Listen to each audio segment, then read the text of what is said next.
a dans ce salon réservé aux hommes? Ça concerne la mode, bien sûr, ou pas que?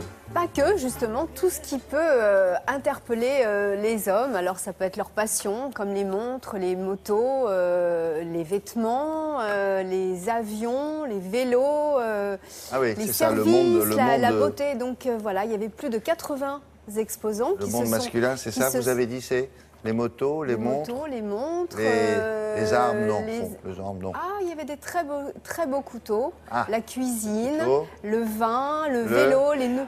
Les femmes, oui. Un petit peu, la beauté aussi, parce que vous faites il n'y a de pas plus... les femmes. Ah si, L'alcool, non, il y avait un petit peu de lingerie érotique. Lingerie pour hommes? Non, enfin, pour femmes. ça dépend des hommes, mais en tout cas pour peut-être leur donner des idées de cadeaux. Vous aviez des conférences aussi, parce que voilà, qu'est-ce que deviennent les hommes aujourd'hui, comment aussi les aider avec des services pour ces pères qui se retrouvent aussi le week-end, papa esselé, avec leurs enfants. En tout cas, c'était au Palais de Tokyo, c'était donc en plein Paris. Et si vous n'avez pas eu la chance, je vous propose d'écouter la cofondatrice qui vous fait une petite visite guidée.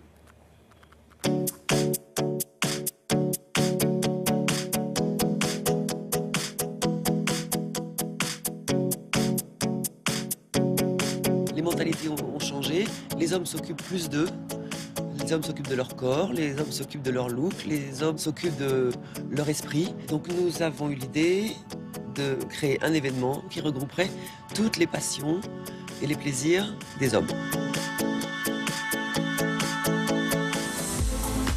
On voulait évidemment être dans Paris. On ne voulait pas être dans un espace de congrès ou de salon classique. Donc ce lieu décalé ne pouvait être que le Palais de Tokyo. Et un écrin comme celui-là nous semblait adapté à l'idée que nous faisions d'un salon qui ne soit pas un salon.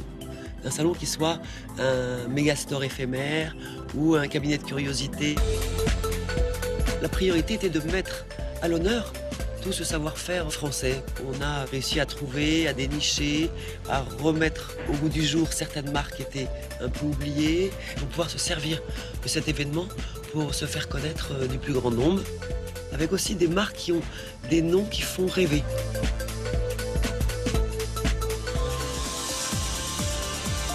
On a des couteaux merveilleux qui sont fabriqués par un ancien chef cuisinier qui a repris un atelier.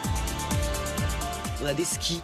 C'est un Anglais, mais installé en France depuis 35 ans et qui fait des skis comme des œuvres d'art. Nous avons une marque de vélo qui vient de se lancer, qui fait des vélos recustomisés absolument sublimes. Nous avons des motos un peu plus contemporaines, ou alors nous avons des motos customisées.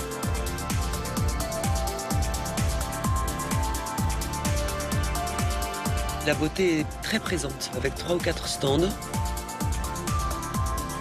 Tout ce qui peut rendre service aux hommes, qui peut les faire rêver, est présent dans ce salon.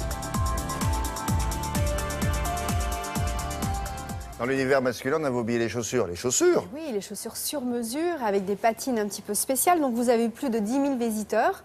Alors maintenant, il faudra attendre l'année prochaine pour revoir ce salon. En attendant, il va s'exporter.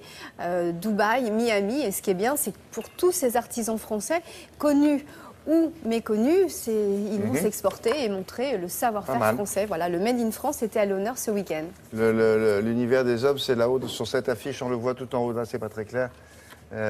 Effectivement, il y a tout ce qui devrait intéresser.